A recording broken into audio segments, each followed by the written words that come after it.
Welcome back to the Wrong Advice Podcast. I'm your host, John Pachuto, and I'm very excited to have Mr. Matthieu Guillot on with us today. Matthew, how you doing, my friend? I'm pretty good. I'm pretty good. Thank you for inviting me. I'm very happy to be there. Very excited. Me too. I'm super So, excited to have you on the podcast today. Can you give a quick introduction to the listeners to who you are? yeah, of course. So my name is Matthieu Guillot. I am French. Sorry for my accent. I'm going to make sure I can talk properly for everybody to understand. I am 32 years old. I'm living in New York. I am a photographer and I am also a wine expert. And I think that is something we can Ooh. talk about a bit later. So, Oh yeah. yeah. So yeah, that it's me. What else I can say? I am 6.2 feet tall, so pretty much. How long have you been living in New York?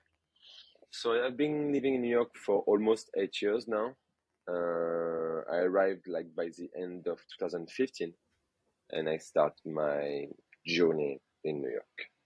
I Hmm. joined my mom, who was living here for like already 12 years, and pretty much right now. Nice. So your mom was living here already, and then you kind of just decided to make the Mm, move. yeah.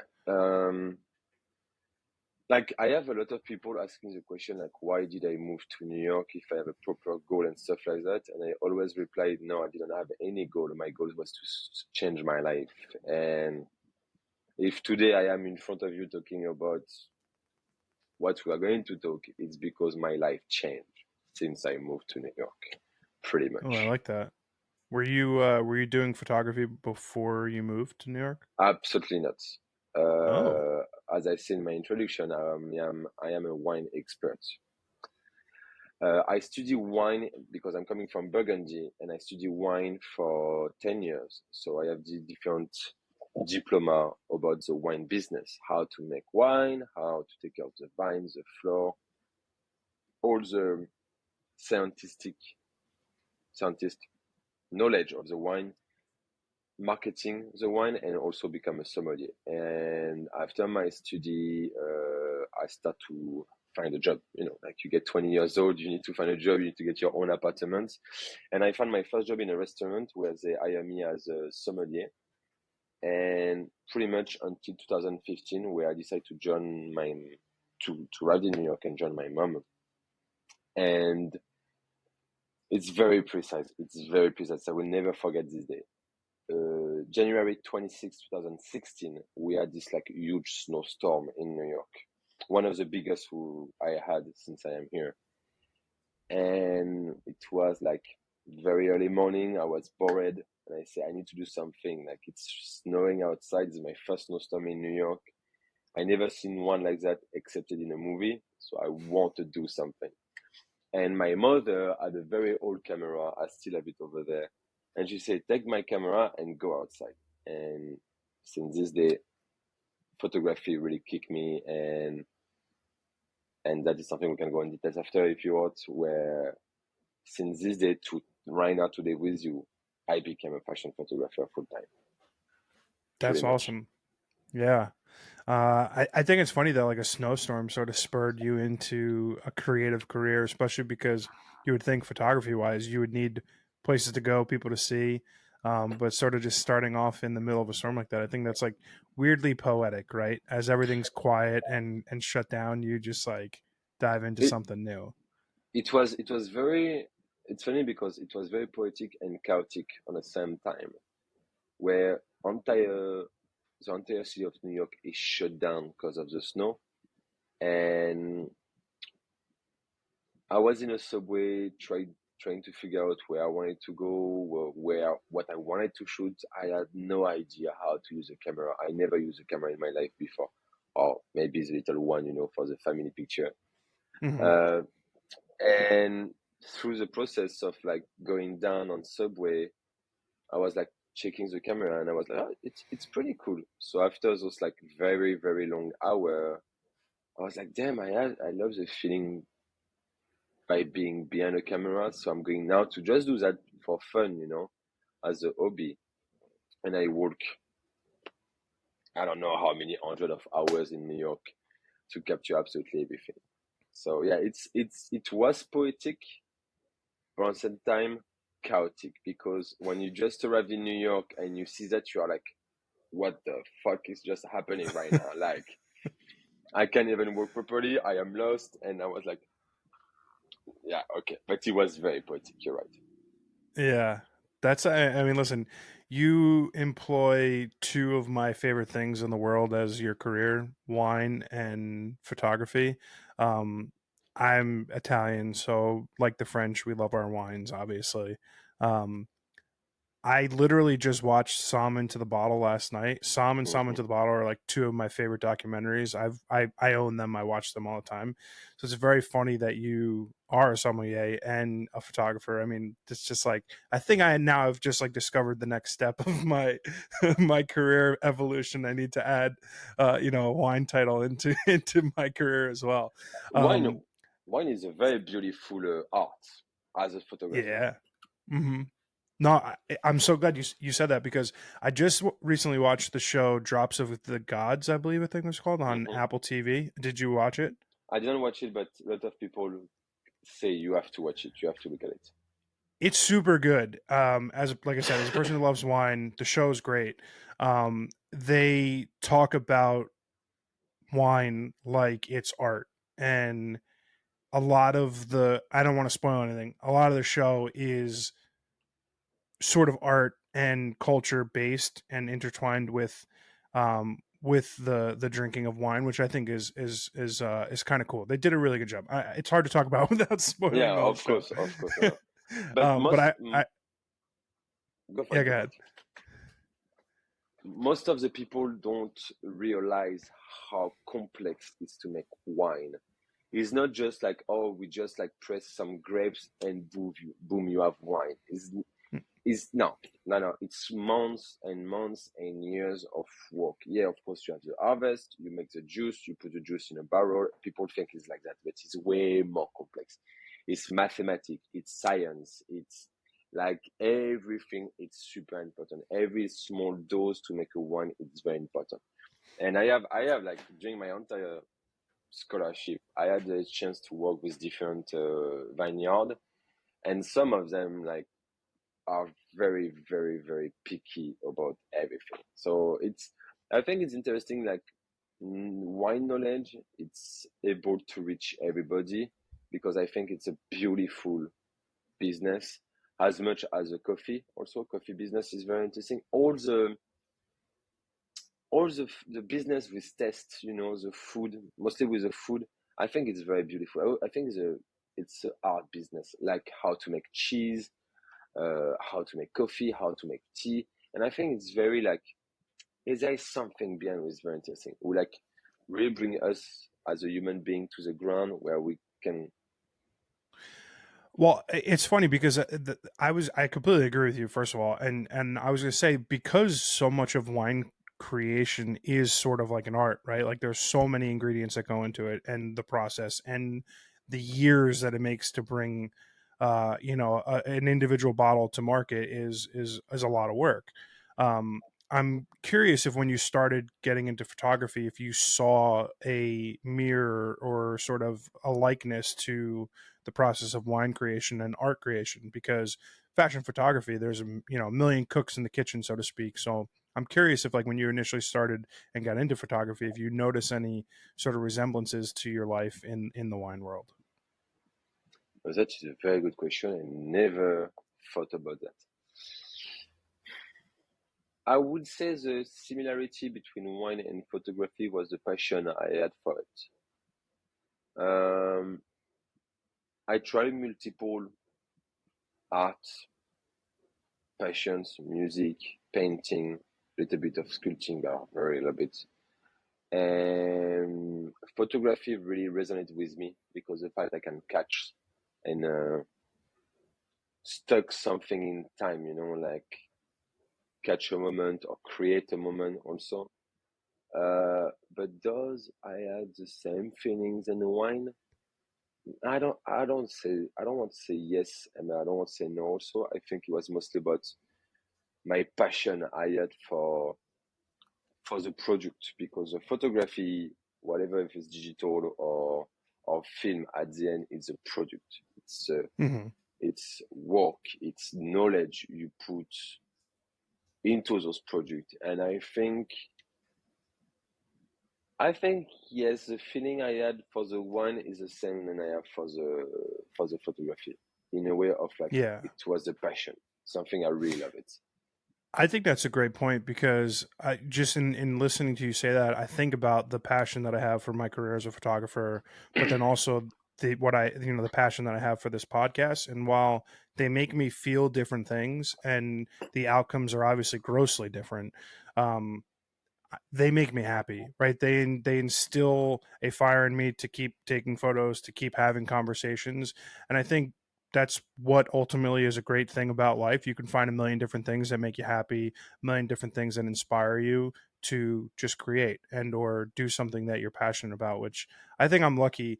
I'm 37. Took me a long time to find these things outside of like my working life that I'm passionate about. And I'm thankful that in the last 3 years, I've only been doing photography full time for 3 years. I'm lucky that I've been able to turn these passions into a career. Yeah. Um, I've found obviously there's a lot of trials and tribulations that you go through when you start making the journey down a creative path. When you started photography in 2016, talk to me about those early days. Talking to me about building a business and building a career for something that you're clearly passionate about, but is obviously not the easiest industry to break into.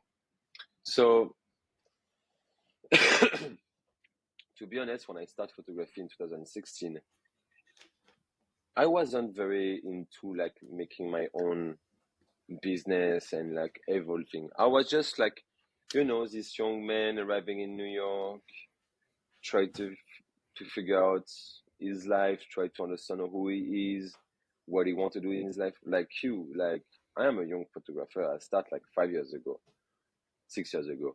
It's just like, I try to figure out who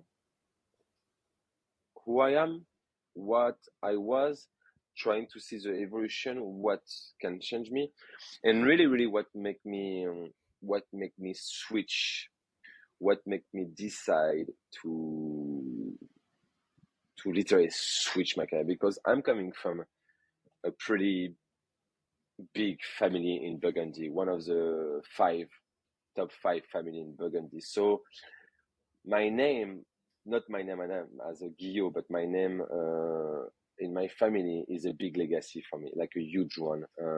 We are talking about like the number one sale in USA in terms of wine market. So Wow. from Burgundy, not from France, only from Mm-hmm. Burgundy. Yeah. So I had this legacy like following me, and the story of why I decide to switch. But literally a day to another, I say, fuck it, I'm tired of that. I'm going to switch. It was one night I was in a restaurant in West Village. I was behind a bar and I was also a sommelier at this moment in this restaurant. And one of the seller came to me and he was with another wine seller. And he come to me, he said, oh, this is Matthieu, the great grandson of this person. And I was like, no, my name is Matthieu. I am, yes, the great grandson, but my name is Matthieu. You call me by my name. I'm not just like a great grandson. And he replied to me and say, well, but for me, you will be always a great grandson. And I was like, okay, motherfucker, let's do that. No problem. But if you consider me only as a great grandson of someone, but well, your wine would not be on my menu. So thank you and get the fuck out of the restaurant right now. Like, and what was very funny, the second wine seller was a representative of my family brand. I don't want to go over this history because we need more than 1 hour, but Yeah. like 40 years ago, my family, the wine business family got bought by an American family. And this person was working now for the American family. And he was there and he was like, wait a minute, you are the great grandson of this person? Yes, what, you want my blood test? You want me to show you my blood test? So no, I believe you because I think we met your mother like a few years ago. I said, yeah, you're right. You met my mother. And And the night after that, I went home and I was like, I closed the door of my apartment and I cry. I cry for 2 days, and I was like, I just realized people know me by someone else and not by who I am and what I am doing. And this Ooh. day I was like, fuck that shit. I'm going to do photography. It's going to be hard. It's going to be difficult. I'm going to eat potato until the rest of the month, but I will do it. But I was very lucky because at this moment happened, I was also taking some classes at ICP for photo studio. And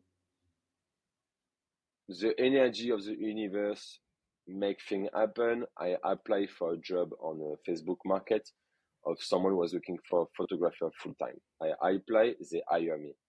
So it was like just like a big switch. It happened on like maybe 1 month or 1 month and a half, but it was a big switch where I was like, fuck it. I prefer to be poor. I prefer to be miserable, but at least I will be happy to do something I love. I mean, Pretty much. Matthew, I fucking love that. I mean, it brings up a lot of questions. You know, there's always that like thing in the news, like, or like the news. It's on fucking TikTok, right? Talking about nepo babies and nepotism that has led to X young singer, actor, whoever who's now doing the thing, right? I don't understand people who like fault kids and yet people in their 20s for getting a leg up in life based on who their parents were. I am curious how you take a legacy like you have with your family's company and the obvious success that they've had over multiple generations. How difficult of a decision was it for you to look at that and say, I appreciate it, I love it, but it's not for me? Like, I mean, I would imagine it wasn't just night and day. This right?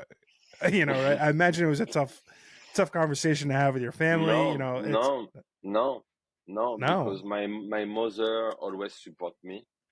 I make Mm-hmm. let's be very honest. Huh? I make through the entire process of who I am today. It's because I have my mother with me. She support me when she need to talk to me and say, "Hey, Matthew, doing some bullshit. You have to stop right now." I listen, I analyze, and I make the switch. My family is very supportive in a way of like, yeah, you want to do that, you do that. You have no, we are not holding you to do something else. I studied the Mm-hmm. wine, and it was something I love it at this moment, and I wanted to kind of like also follow the step of my great grandfather. And no, to be honest with you, hello, mommy. Yeah. Oh, I am a photographer right now. Okay, thank you. I love you. Bye bye.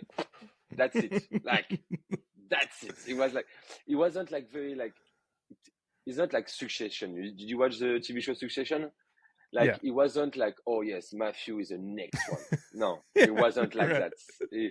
Even if I make it sound like it was big, I never was like in a way of like, oh yeah, Matthew because he did a study will be the next one. So I didn't have this like pressure Pressure. on my shoulder. So it wasn't very like a dramatic end of like this like very long episode of like 30 years and boom suddenly he decided to change his life and become an artist. No, no, no. It was pretty easy. My grandmother, my mother, even my grandfather support me a lot, and pretty much. Yeah, I mean, Pretty I think much. that's great. I mean, like, I completely agree with you. I harp often on this podcast that were it not for the support and you know love that I get from my family, I don't think anything in life is possible without them. I mean, for me at least. I know Mm, people have different experiences with families, and I'm fortunate where with were I not to have them in my corner, I don't know how successful I would be in life. I think the lessons that you learn as a kid, growing up in an Italian household, I think are something that I've always carried with me, and it's been a huge benefit to my longevity and growth as a human being. Just being able to take those lessons and grow from them. Um, I found myself very drawn to your photography since I got introduced to it as early as last week. yes, definitely last week. Yes. shout out, shout out to James Wolf for introducing us. But what I was struck by was there's a high degree of contrast, and there's something evocative about your black and white imagery that I was very naturally drawn to. Obviously, you don't shoot exclusively in black and white, but I'm curious about when you're photographing and working process wise, what leads you to generating, say, a black and white image versus a color image? So first thing, I mostly shoot only black and white. 99% of my job it's black and white. Working with agency with model is black and white. I have some color, but it's very when the picture inspire me. You know what inspire me about the black and white, and it's pretty funny because I make a reels about that like I think 2 weeks ago or 3 weeks ago.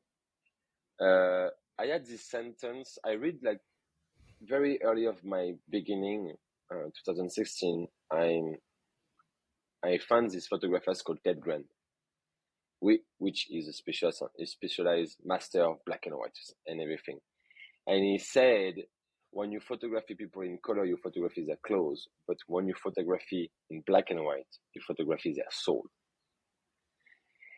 And the bit of my background is like my mother is also an artist, which she's also very like into the soul of the human being on itself.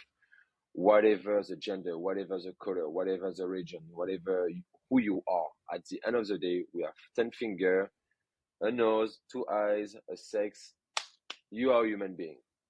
And by watching her doing her art, watching her evolving with her art, and always talking about the respect of the human being, the love for the human being, I think the black and white really inspire me by that, by the soul of the human being, the eyes, the contact, the energy, the attitude.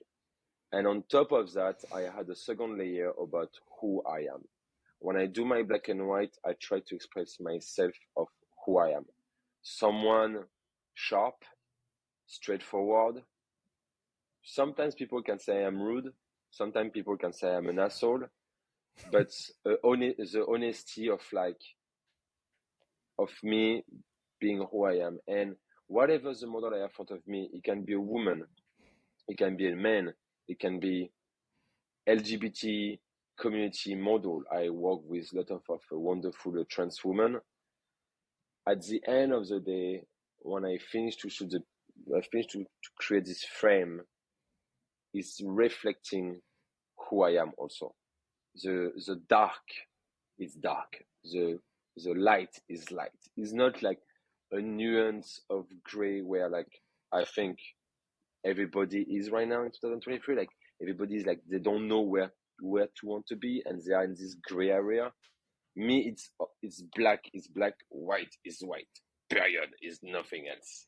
And I think I'm inspired by that when I do my photography, by the respect I have for human being and by my sharpness. I like that. I mean, there. So I shoot with Leica. I'm not sure what brand you shoot with. I found myself very recently being drawn to purchasing a monochrome camera because I think, yeah, I know, right? It's just Oh, so it's oh, just so eight expensive. $8,000 a camera. Yeah, okay. I have to do some photo shoots. Let's go. No, I agree. So like I've been drawn to, so I do a lot of street photography, which is like my biggest passion when it comes to photography is just going out. I have a Leica MP and I shoot film and that process of getting out in the street, watching life unfold and documenting it is the single thing that I love most about photography. It's my biggest passion Hmm. and the thing I love most. Obviously it doesn't pay. It's not like as if I'm selling dozens of prints a week, right? It's No, for sure. strictly just for the love and the joy of taking those images. And I was looking at the new M11 monochrome and the Q2 monochrome and these wonderful tools that I could utilize for the process of creating these, street art photos that like I see these like a whole sort of process and a whole journey and story that I would love to tell in black and white. Um, Clearly not there financially yet, but it's been something that I think a lot about because I agree with you. There is just something inherently beautiful and very it's very easy to tell a story in black and white. I think you are able to convey better. I am at least, and maybe you would agree. You could convey emotion a little bit stronger to me in black and white than you can with color. I think at times, like you said, you could be distracted by the outfits, by the colors, by what's going on in the scene, versus that black and white stark sort of.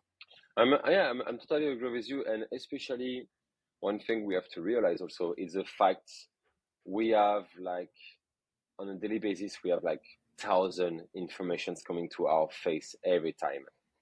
And when I start to do photography, I start to do a little bit of color because I need to understand how my camera and my eyes work together at Mm-hmm. the same time. And I was like, it's too brutal, it's too violent, like too much color, too much details, too much like you don't your eyes is looking on the picture, you don't have a center point where you can focus on it and like feel peaceful. Mm-hmm. And when I really start to like choose my style and stick to my style, as you say, with black and white, you can say a story very quickly. Because apparently nowadays, like if you don't say a story through your photography, you're not a photographer. Give me more, please. So yeah, I think yeah, black and white is have these abilities to calm down any temper, help you to focus more, and very like can say story more easier. Yeah. No, I think I you're mean, right. listen, I'm a big fan of it, and I wish I could just produce in monochrome. I tend to shoot, I would say like half the time with just like my viewfinder and my LCD screen in black and white because I think it like at least me from like my ADHD brain, it removes distraction of whatever might be happening. And I see that like when I shoot street photography, I'm envisioning the scene in black and white in my head, whether I'm shooting color or black and white film. I was having a conversation with someone recently, and they were mentioning how, black and white content on social media doesn't do as well as color content, and Mm. that sort of like bummed me out, and also made me think like, why the fuck am I just so wrapped up and concerned with things like Instagram followers, likes, all that dumb shit. As a photographer, who's a professional, what is your relationship like with social media? I love I love my followers. I don't have that much. I have like 3,000 something. I have a lot of support from them. It's cause of them if also I am able to be like the love they show me since the beginning. But for real, fuck social media. Or at least not fuck social media, but or at least understanding if you drown in the mass of people, how you want to become an elite. That is also something where I am like, okay, everybody do color, everybody do the same thing. We can we can put 1 million photographer from 1 million different photographer who are like into social media. They are all looking the same, Mm-hmm. all looking the same color tone, the same editing, the same vibe, the same energy. They produce that. As I said before, I will be myself. I don't own myself right now. They produce that to do the math because they are interesting and they are attract only for the follower. Me, the opposite. I do my work for me. If Yeah. people love my work, great. If you don't love my work, I will sleep the same at the night. Like it doesn't bother me. Of I, course, I go for it. I was just saying, I'm so glad you just said that because it's something that recently just dawned on me, like yesterday, the day before. Like, I'm researching trending audios to use for reels on Instagram. And when I realize is that all I'm doing is producing another piece of content tied to another song that, 200,000 other people have already done. I'm like, well, how does that separate me at all or what I'm doing at all from the masses? And it doesn't. You're right. All it does is put you in a box with 200,000 other people who are all doing the same thing.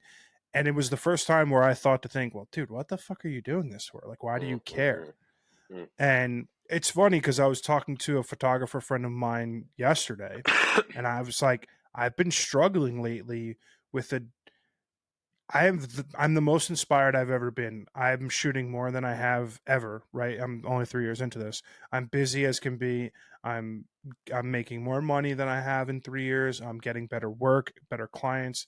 My opportunities are boundless, and I'm inspired on a daily basis, but the inspiration dies at wanting to share what I'm creating because I don't feel that connection to the audience anymore that I used to, like maybe like 6 months ago. And it's something that I'm like trying to get back to, trying to, get any semblance of a creative boost from social media. But I think maybe I've reached a point where like my relationship with it is sort of gone. After, also it's kind of like annoying because we are depending on that. If tomorrow you come to me and say, okay, I have a new concept, you don't need to post your picture anymore on social media, and you are still going to have people following you, you're going to have a fan base and stuff like that. The fact is like we are linked to that. We are deeply linked to that. And yes, it's kind of like make me sad when one of my followers doesn't reach the 100 like. It make me sad. I'm say, what the fuck happened? One more time, the algorithm, it's bad. And sometimes, and you talk about something before, the imposter syndrome. And like sometimes I was like, oh, my picture did reach just 43 like, and I have 3,000 followers. Oh, what's happened with my picture? Nobody like it. Oh, I'm not good enough. Oh, that. And I send the picture to my mom, and she say, it's a beautiful picture, my son. And I don't say that because you are my son. I say that because it's a beautiful picture. So I have also, or something who really helped me a lot to go through this like pressure of the social media. I also have a lot of people outside of the social media who compliment, like my photo, how you like an hamburger in your plate. You take the hamburger, you taste it, you're like, oh my God, I like it. So I have the real feeling of people commenting and liking my picture. And that also helped me a lot through this like anger I have against the social media. I wish tomorrow like we can get rid of it, but at the you same know time, the go. Yeah, I was gonna say the thing that makes me like sort of okay with it all is that when I'm taking pictures, like when I'm in studio or wherever I'm on working project, whether I'm in the street or in studio or whatever, when I capture an image that I know is good and like I do the thing that I know I was meant here to do, and I look at the back of that camera and I see that image and I still geek out over it. I still get giddy. I still laugh. I still like, oh fuck, I Same. can't believe I did it again because it's the thing I love most in the world. And like to me, it's like I've been working consciously just as a human, not letting like little minor inconvenience things frustrate me anymore. Because I think as you start to get older, you realize none of this really matters, right? Like number of likes on an Instagram post, who the fuck cares? I'm not going to be talking about that 50 years from now on my deathbed. I'm not going to be wishing that I'd spent more time researching trending sounds. No, of course not. I'm going to be hoping that I had spent as much time as I possibly could with my friends and family. And I think you get to a certain point where that relationship with social media becomes the way that it should be. It's just another tool. It's another business outlet. It's another place for me to hopefully grow, but Yeah. like it doesn't need to be a place that I spend 3 hours a day on anymore, which I think But is a relief.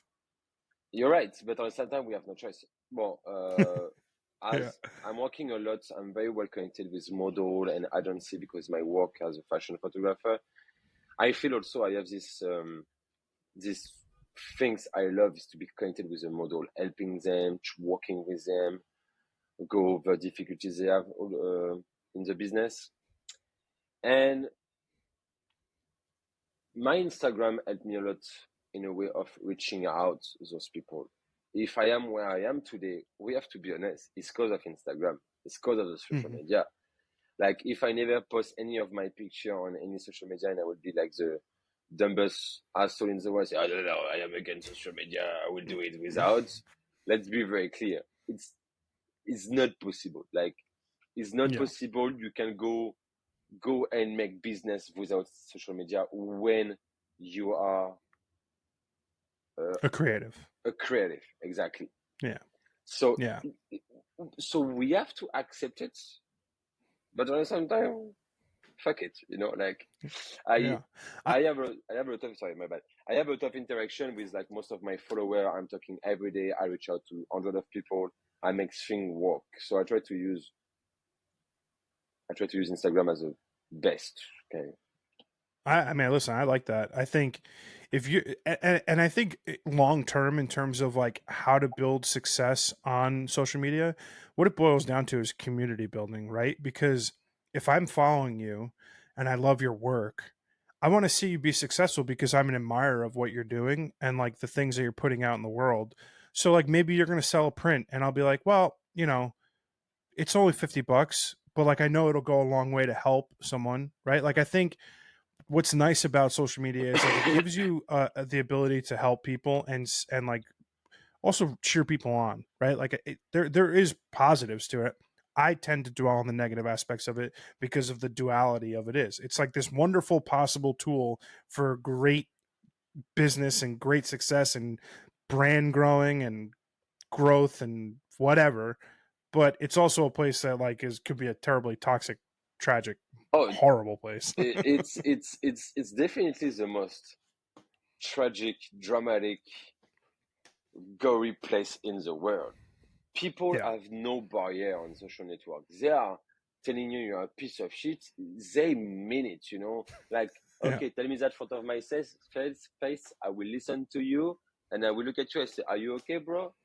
Like in social media, and we're talking about on Instagram, but go on Twitter. It's a Oh my cesspool. God. It's a hell on the world. Like heaven, hell owned by Satan is a peaceful place for real. It's a peaceful place. But Yeah. it's okay. We all have this moment. You, me, lot of photographer.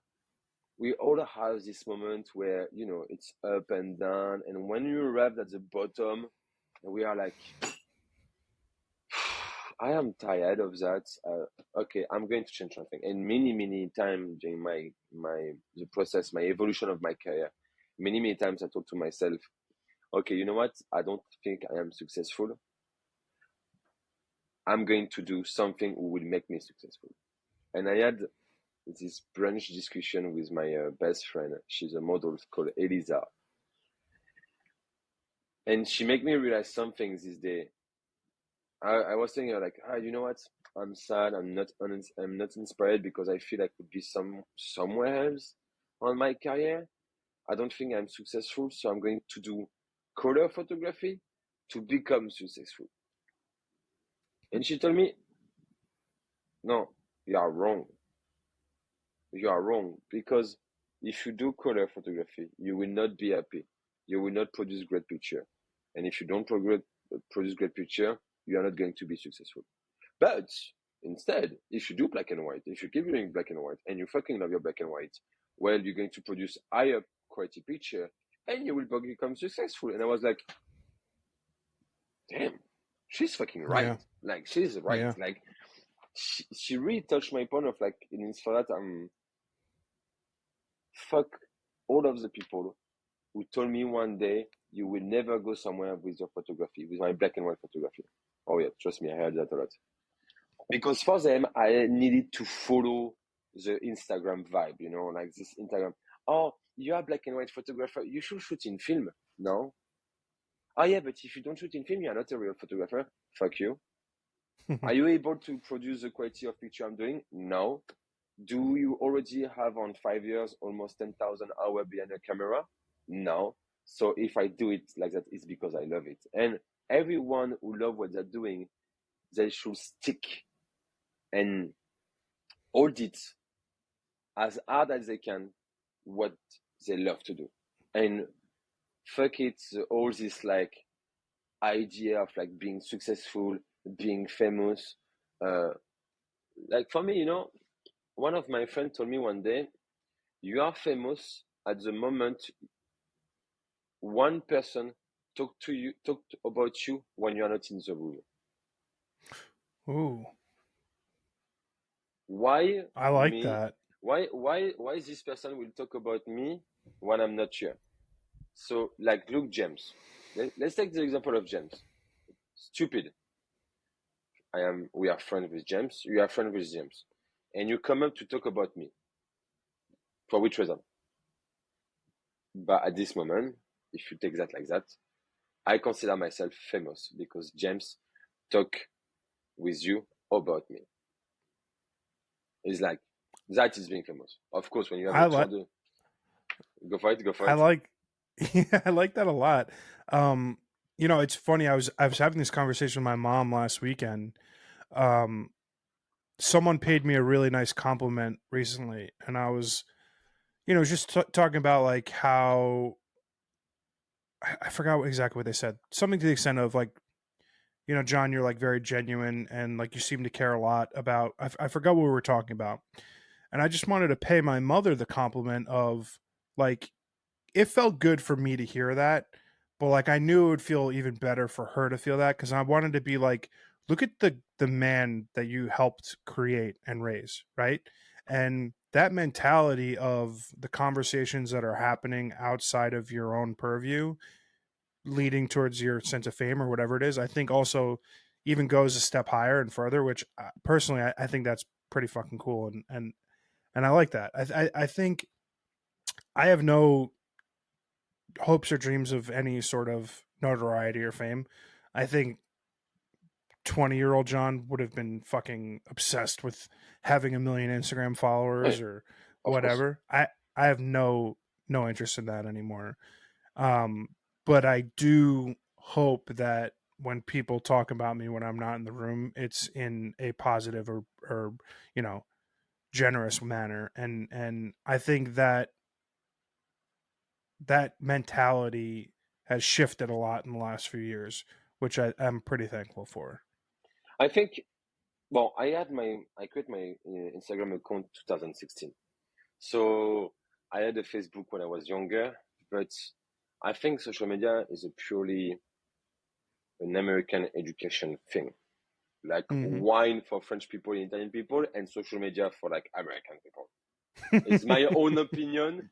Please don't be upset on the comments, okay? I don't I think don't you're want wrong. to. I don't think you're wrong. So I don't think you're wrong.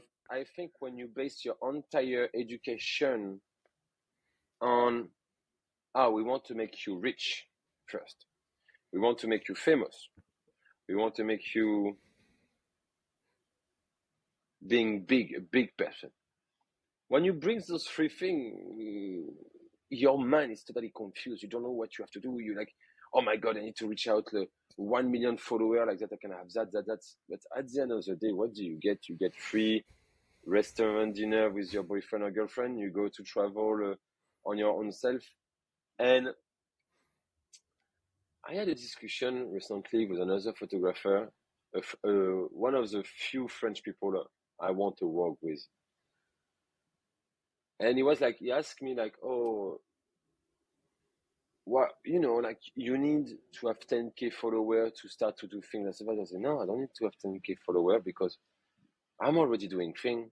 I'm signed with an agency to do the test shots. They already send me 7 model. I'm constantly working. I don't need to have 10K. They need to have high quality instead of having high quantity. Hmm. And also one thing, I think for people like you, me, James, people who are getting older, I think we come with an idea of what will be our goal in our life. And each person, of course, have a different one. My goal is like the morning of my 60th birthday, the next day. So yes, the next day of my 60th birthday, I want to wake up, go to my small bathroom, big bathroom, depends on the money I have at this moment, and look myself in a mirror, but deeply looking myself in a mirror and ask myself, do I have any regrets? And right now, I am on a path to give me 5 on my own mirror and say, fuck it, I make it happen. And Yeah. I think these young generations of people who are struggling by their identity, by who they are, what they want to do, and stuff like that, once they're going to get our age, they might be realizing something is wrong because you're going to learn on a many different way. It can be painful, it can be hurtful, it can be very dramatic, it can be very also a sweet process, a sweet evolution, a very, like this beautiful smell of an apple tart, like, like this process, but sometimes it also can smell shit. Hmm. And this evolution, I think, more you get older, more you know how and be more accurate about what you want to do. Absolutely. I absolutely love everything that you just said. I think it ties into like two really important things. The most watched content on most social media outlets, whether it's Instagram or TikTok or YouTube, whatever, is people talking about how to get followers and grow.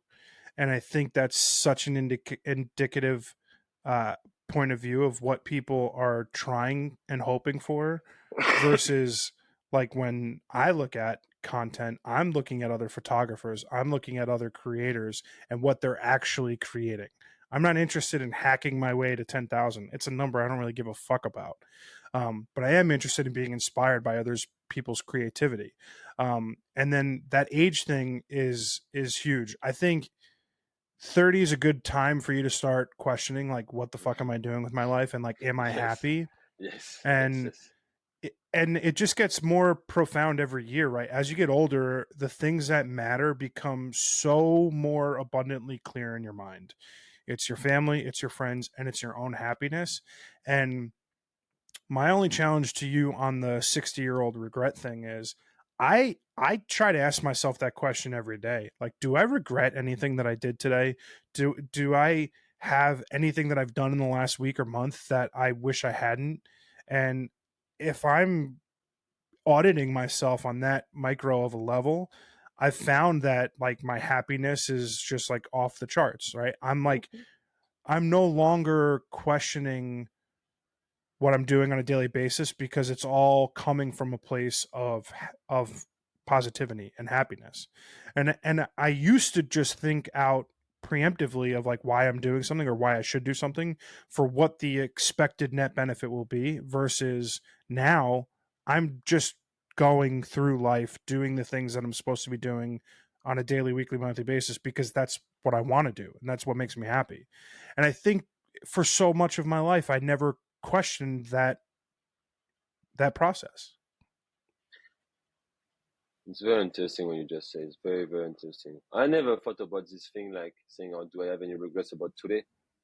I have no time. Let's be honest. We have no time right now to have any regrets, any remorse about what's happened on one day. But we will have a time to look ourselves in 20, 30 years and say, wow, I fucking did it. Hmm. Every time I make a beautiful picture, I send the message to my mom. She's like my first fan. She was like, oh my God, it's beautiful, my son, whatever you want. And at the end of the year, at the end of those 30 years, when I will get 60 plus one day, and I look through all the shit I went through when I started my career, I will be like, it was fucking worth it. Hmm. Every single penny. And even right now, talking with you, it's part of my process, my evolution, because the one I am today wasn't the one I was 5 years, 6 years, or 7 years ago when I arrived in New York. I will never be able to talk to you. You are a stranger to me. We don't even know each other. You know what I mean? Like 7 years ago, I would be like so shy. I would not be able to express myself in a way of like, I wasn't me. But right now, if today I'm capable to talk to you and share all this like life side, life point of view, life opinion, however you want to call that, is Hmm. because I know in 30 years in the future, I will look at myself and say, well, maybe I say something wrong to John, but Do I have a regrets? I don't, because I am happy for who I am today and what I will be. Yeah, I think that brings up like a tangent of sort of like the cancel culture, like life and world that we live in now. Oh, Because like if you're the biggest thing that I butt up against is like if in the moment you're doing something and living your life in a way that is aimed at not harming other people and not inherently a negative thing, if 10 years from now, shooting black and white photos is against the law, right? Like whatever, fucking something stupid. Like how are you to be able to make that right? Like why, it's like I just find it very funny because like to me, there's just an inherent fragility in life and like my desire to just grow, learn, and be happy are the three most things that I focus on a daily basis.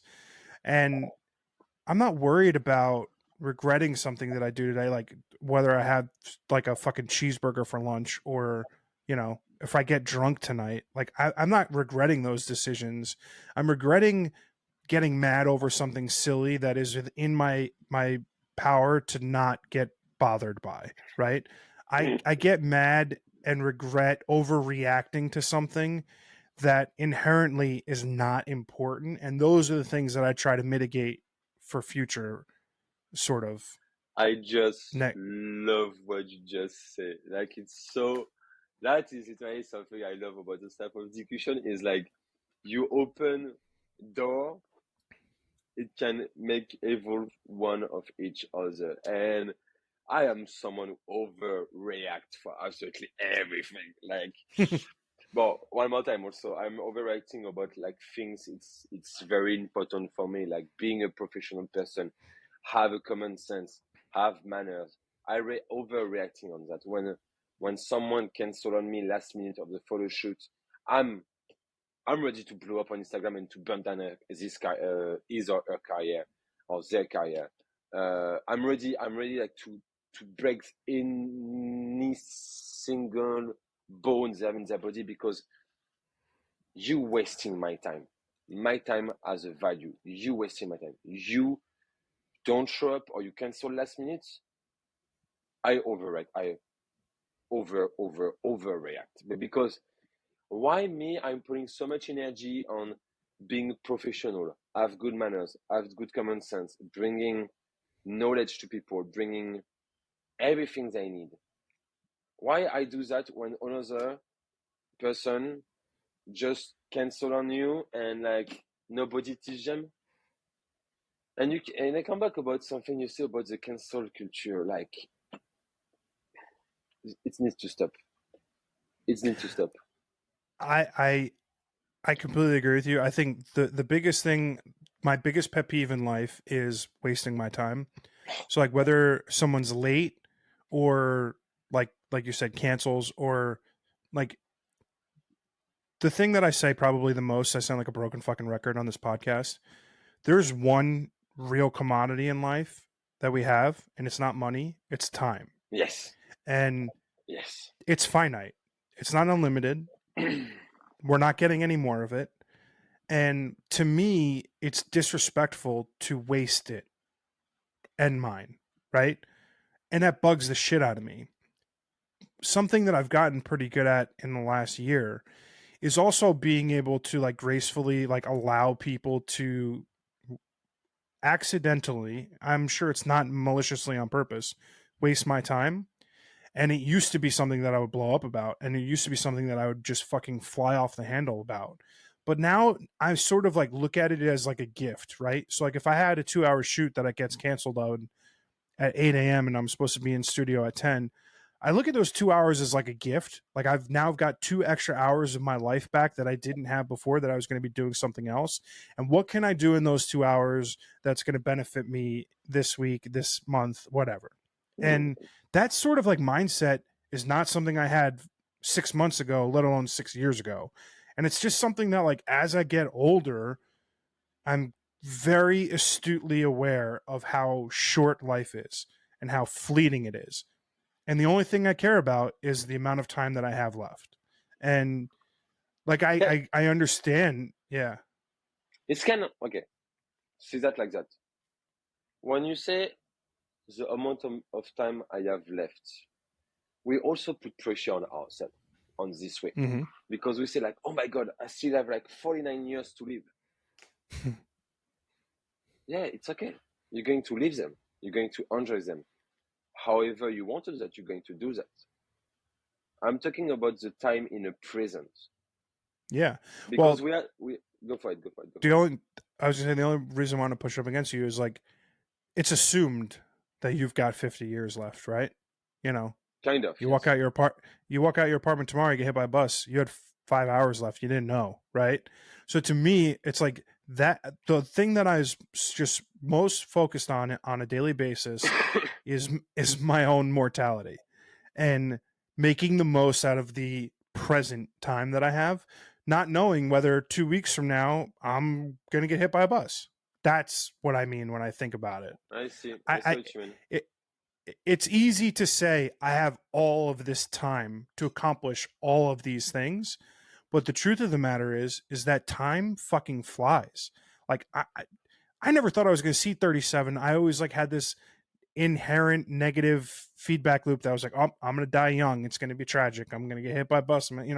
Just something in my head, right? It's actually biologically, it's like a very biological thing. Most Yeah, men feel it. yeah. It's a biology thing.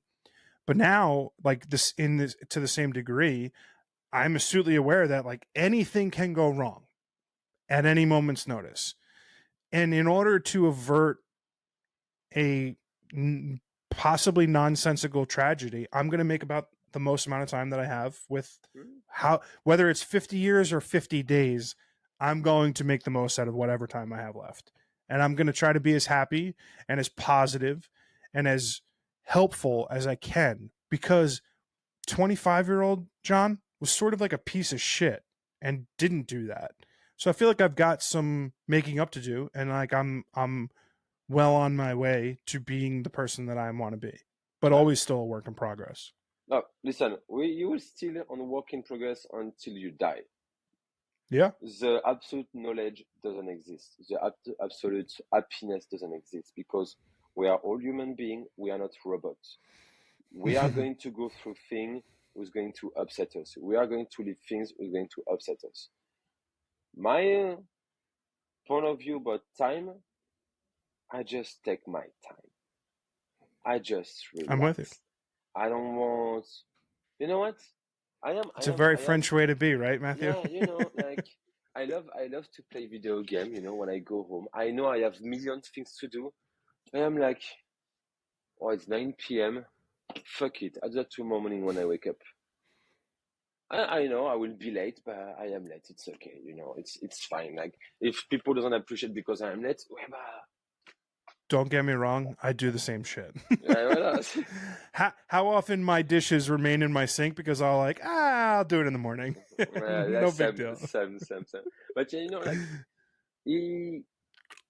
it's. I think we are living in this like generation of like the information, the amount of information we received every day.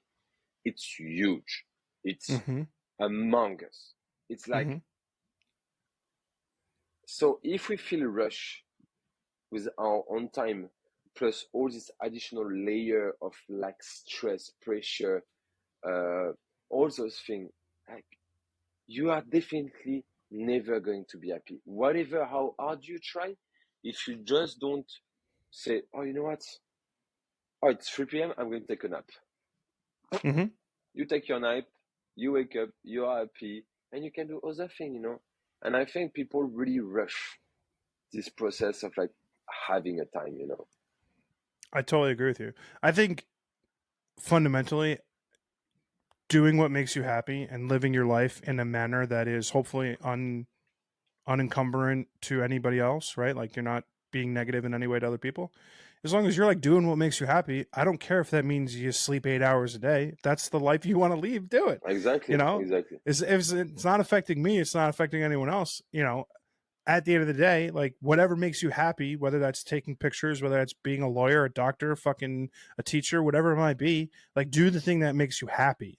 And that's like the thing that I want to get across mostly, is that like with whatever time I have left, I'm going to be having these conversations. I'm going to be taking photos. I'm going to be drinking lots of wine, and I'm going to be hanging out with my friends and family because that's what makes me happy. Exactly. And I think if someone, you see someone in the street say, "Oh, I am happy by what I am doing," just look at their eyes, and you will Hmm. see the truth right away. If they say the truth or not. Like I met so many people every day. Is my job. It's my job to be surrounded by beautiful human being, physically and mentally. And sometimes when I look at them and they say, "Oh yeah, I am happy. I'm running right now to do like 3 other photo shoot and boom and that."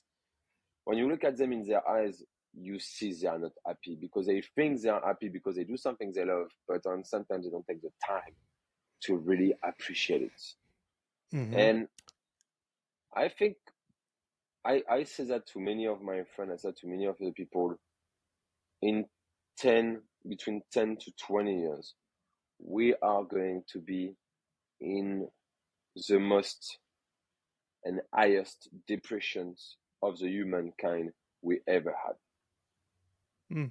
Because we are going to realize, not you and me, when I say we, is people on Human Earth, race, yeah. human race, we are going to realize we did something wrong since 50, 70 years, or since we are born.